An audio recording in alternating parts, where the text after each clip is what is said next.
Hello and welcome back to Laz Unleashed with myself, Laz Michaelides, and Gimli's not here with me today, unfortunately. He's having a little nap downstairs.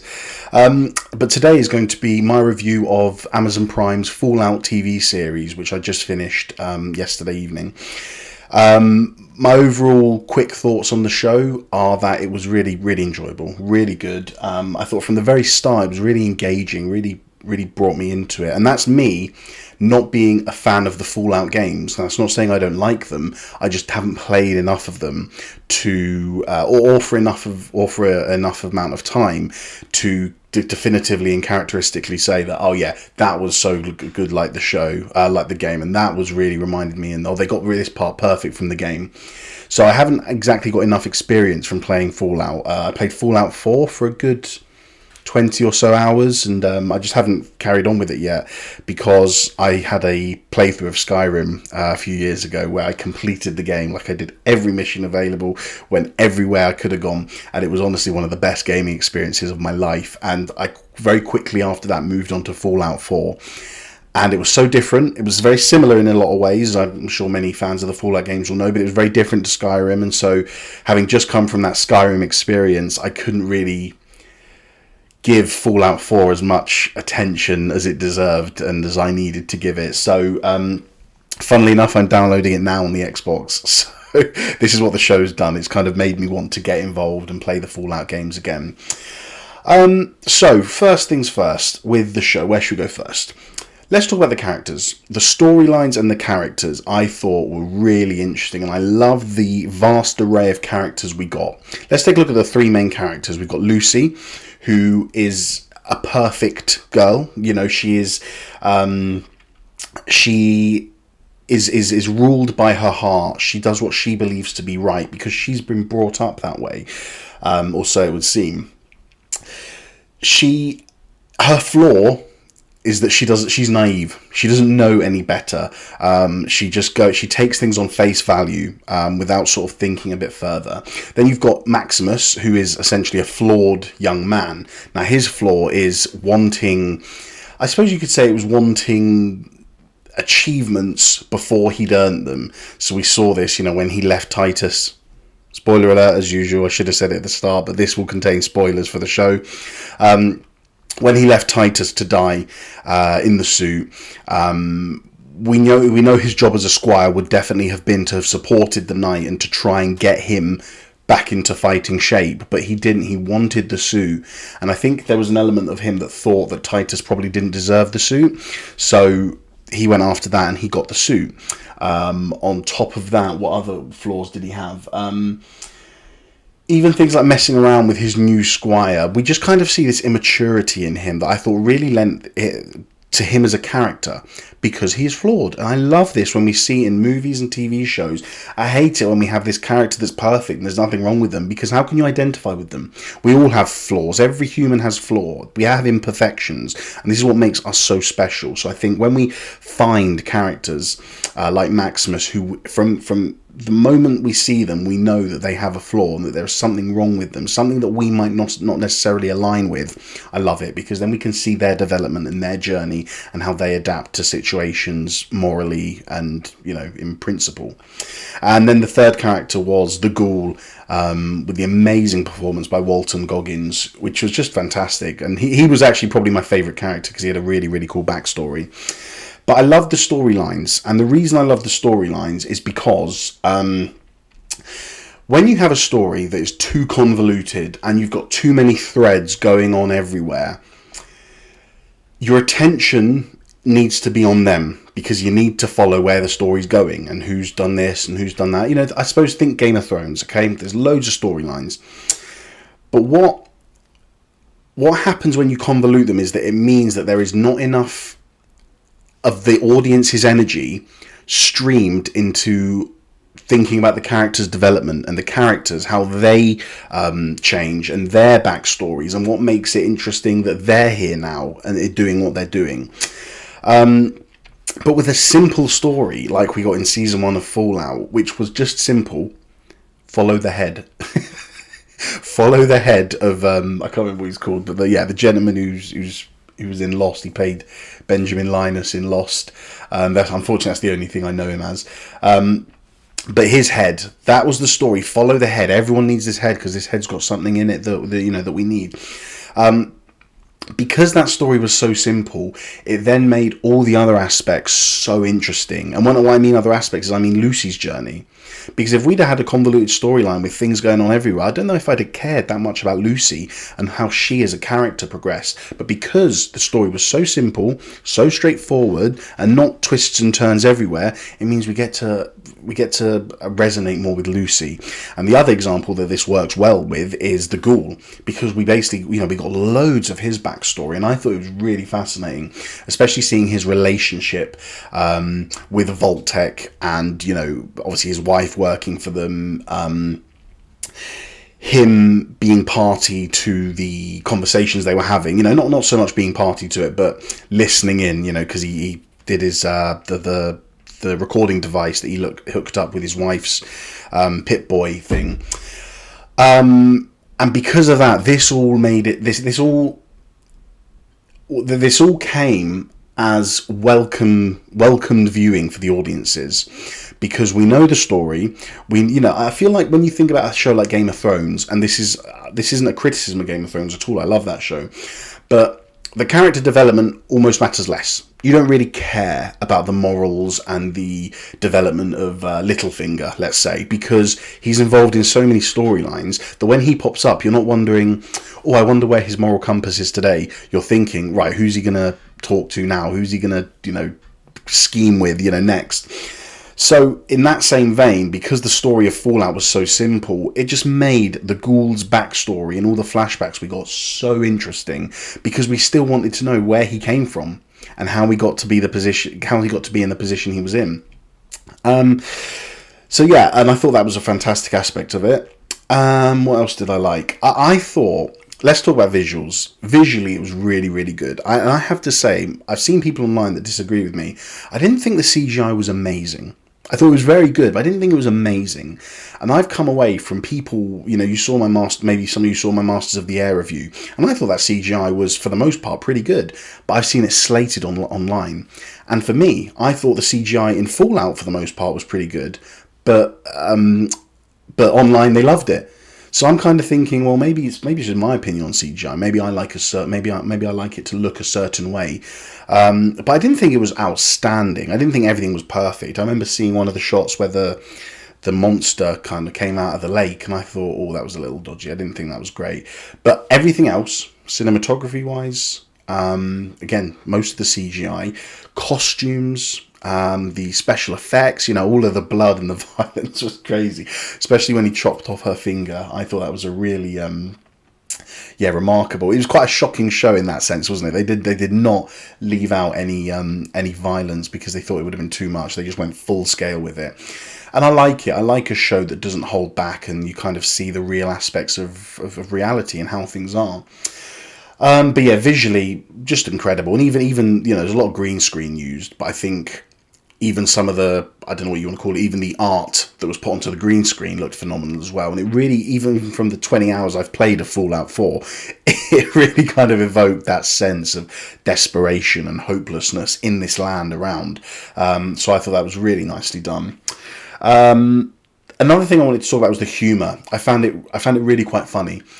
And the little disclaimer is, for me, is I cannot stand forced, what I would call Marvel humour, where they try and make the joke so glaringly obvious, and they'll push it in your face, and it's kind of like, no, laugh at this, come on, laugh. And I hate Marvel's humour. I can't stand it. It just feels forced, doesn't feel realistic, and personally, for me, I just don't find it funny. And they used what I would call Marvel humour in the Star Wars sequels. And the best example I can give of Marvel humour for me is that conversation between Poe and can't remember his character, Domhnall Gleeson's character. I think it was at the start of The Last Jedi, where Poe's there like, "Are you getting me? Are you getting me? This is I think we got a bad line." And Domhnall Gleeson being like, just them trying to talk to each other.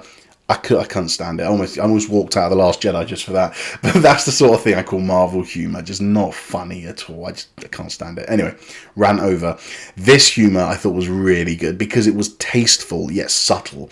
They didn't put it in often. I didn't find myself laughing every 5 minutes. It was more like 1 or 2 laughs per episode. And an example of that I thought was quite funny was the seriousness that... what was it? I can't remember which vault they were in, where she went. Was it Vault 4? Yeah, it must have been. Where she goes to Vault 4, Lucy and Maximus, and you think all the seriousness is going to come because of her going down to level 12 and finding all the humans. And then when they banished her and sent her out, we knew all along she wanted to get back to the surface, but they kind of had this massive ceremony where it looked like it was going to kill her, and then they just swung down the thing, and he's like, "We're going to banish you," trying to cut the rope. I just find humour like that, it makes for a show as serious as Fallout, because in the immediacy of Fallout, it is serious subject matter, and I'm not talking about the end of the world and nuclear disasters and stuff. I just mean for the characters, it's serious. Her dad's gone, Maximus is now on his own, and the ghoul is seeking some sort of revenge, on Moldava or something. And when you just litter it with crappy humour, I find the seriousness of a show just doesn't ring true with me anymore, because I'm kind of sat there going, wait, you want me to take this part seriously, but then you make rubbish humour earlier on. And this is half my problem with the Marvel movies and the Star Wars sequels. But anyway, as I said, this is I'm not hating on Marvel or the Star Wars sequels in this. It just happens to be a good comparison to make my point. But yeah, really quite funny. And when I laughed, I kind of thought this is a good joke here. Well, so I find that the series itself just played out like a Western, and I love that. Not only do we have the desert settings and the costumes of the ghoul in his sort of cowboy gear and gunfights, but it did just play out like that. You had the very, very cinematic, lots of desert shots with people riding, making their way from one place to another, the conflicts that arise between two parties, the bad little deals that were going on, the ghoul going into that guy's house and just needing the information on Moldava and end up killing his son. It just very much felt like I was watching a Western with 3 characters, almost like the good, the bad, and the ugly, where, you've got the good in Lucy, the ugly maybe might be Maximus, because he's not bad, but he's not good either, and then the bad might be the ghoul. And we just have all these 3 characters sort of overall going for the same thing, and it just felt like a really cool Western movie. That's the vibe I really got from it. I already mentioned the storyline and how good I thought it was, but it just sets up really nicely for season 2, because there's now a lot of ways we can go from this. We've got to chase down her dad, Moldava. We got to find out what happened to her or where she went. What's the cold fusion? What's going to happen next with that? Because that could open up a lot of possibilities. It could be immediately good, but then we might have factions fighting over for it. Even within, for example, the Brotherhood, we might find a little split where half of them think we should be using it this way, and the other half think, well, let's do that way. So I think that even just that cold fusion thing, it really nicely wrapped up that story for season 1. But now it kind of like gives us loads of room to spread and see what we can do with that. So I was really impressed with the story. Regarding all the twists in the story, it's essentially Moldava coming across as now being good.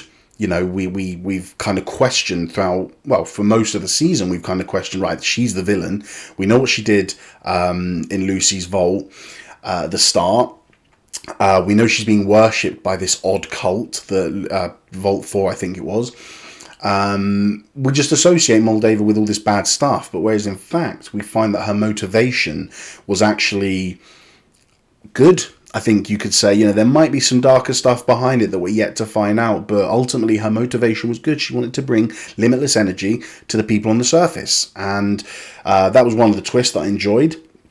Hank being bad, so to speak, and the ghoul's wife as well, all being involved in this plan by these business owners that they wanted to, war always happens on the surface, so let's bring humanity down underground into the vaults, and each of you can have, I think they said there was about 100 vaults across of America, and we're going to give each of these business owners a handful of vaults for them to edit and place humanity into a direction that they think that they would like to do. So I thought that was a massive twist and really, really good as well, because it kind of, we've got this underlying story going through the whole first season with Lucy's brother finding out more and more about what the vaults are used for. And, you know, he went into, was it vault? No, I can't remember. Was it? I think it was the upper limits of his vault where he saw all those bodies, and then they were missing. They were gone like the next day. So you've got within the overseers and the leaders of the vaults kind of all playing their card, you know, holding their cards very close to their chest, not sharing what the use of the vaults is. So we've got this little mystery going through. And then to have it unearthed in this big of a way was really good. And then to have it led essentially by the ghoul's wife was even more staggering, where she was like, we dropped the bomb ourselves.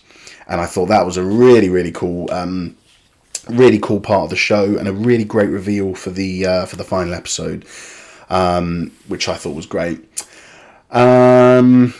And I suppose the only other twist I've got is Lucy going off with the ghoul at the end. So that was really cool, because again, we get this new unity, this new friendship coming through. They're both sort of essentially striving and chasing the same thing, but their motivations and their goals and their morals are completely different. So I really can't wait in season 2 to see their journey and follow it along with them and see all the arguments they're going to have. It's literally good versus bad. So that will be really interesting.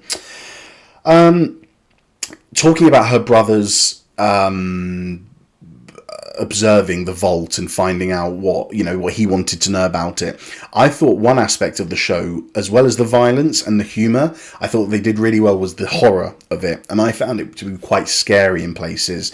They really used music and sound effects to build a lot of tension, and you might have a scene 5 minutes prior that was kind of funny and a bit light-hearted, and then you just quickly immediately drop into this kind of horror scene, and at moments it was pretty scary. So massive kudos to them for sort of nailing so many different aspects of TV and filmmaking in a single season. Soundtrack was really good and really enjoyable. We kind of got a predominant, loads of great not songs, what am I trying to say, musical sections and sound effects as well, that really lent itself to this kind of post-apocalyptic sci-fi thing. And you really felt like, in moments it could have been a Denis Villeneuve movie, like Dune, where we're hearing these really great sci-fi sounds and music. Then other times we just got a bunch of doo-wop songs from the 50s. And I thought that was a really cool contrast to have, because the whole premise of the season was essentially looking back on the past and saying, where did we go wrong? What happened in the past that went wrong? You've got the ghoul trying to fix his past errors in terms of all the things that went wrong in his past. You've got Lucy, who finds out all this stuff about the past as well. And you've got Maximus, who's helping to shape a new future. So the fact that we had these old 50s doo-wop songs being played throughout, I thought was kind of almost a bit of an oxymoron. We're in the future, let's have lots of electronic sounds, sci-fi music, whatever. But no, we got traditional old 50s pop and doo-wop. And I thought it was a really nice sort of oxymoronic choice to make.